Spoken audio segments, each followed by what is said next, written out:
Jessica Frost Ballas here with a video for lawnfawn. Today I'm creating a cheery Christmas card with some fun new dies and stencils, so let's get started. First, I've die cut all the pieces for my two foxes from cardstock and pattern paper. I'm using the new All the Sparkles petite paper pack for the sweater, hat, and scarf, and various cardstocks for the foxes. I'm using fake tan, vanilla malt, bubblegum, and white cardstock from lawnfawn, along with a lighter shade of orange cardstock from my stash. I've organized the pieces as they go together to make it a little easier for assembly. I use liquid glue to adhere the pieces together. I start by adhering together the bottoms, tops, and heads of each fox, and then tuck in the pattern paper accessories and adhere them together. It's really fun to see them come to life.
Next, I'm stenciling a background for my foxes with the new String of Lights background stencils. I take a panel of white cardstock and tape the first layer of the stencil over it. I'm using cilantro ink to color the string for my lights, and I use a light hand to blend the ink over the stencil.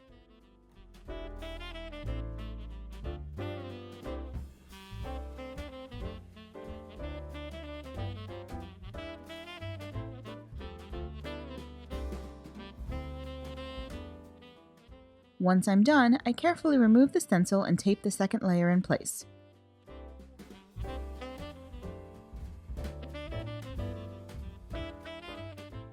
This layer is the pine sprigs, and I stencil them with freshly cut grass ink. For a little variation, I blend some of the sprigs darker than others.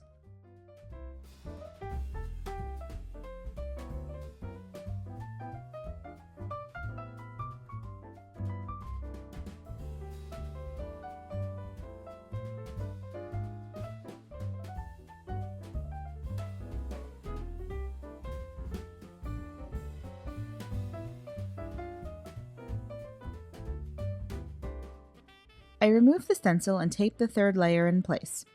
This layer has all the light bulbs as well as a few extra sparkles. I start by coloring the sparkles and one light from each strand with sunflower ink.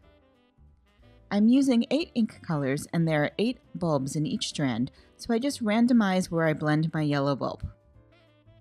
Then I use carrot, raspberry, bubblegum, freshly cut grass, mermaid, forget-me-not, and Sugarplum ink to color the rest of the bulbs in rainbow order.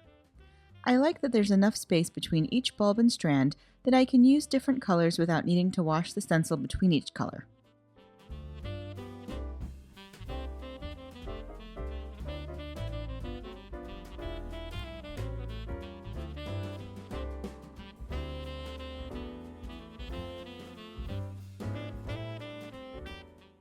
Once the bulbs are colored, I remove the stencil and trim the panel down to 4 1/4 by 5 1/2. I'm using merry messages for my sentiment and stamp and heat emboss it onto black cardstock before adhering it to my stenciled panel.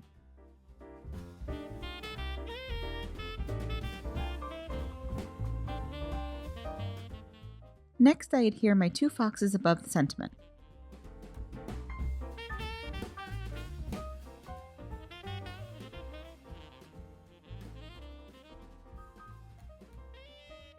Finally, I use a white gel pen to add some accents and a glitter pen to add a little extra sparkle to finish my card.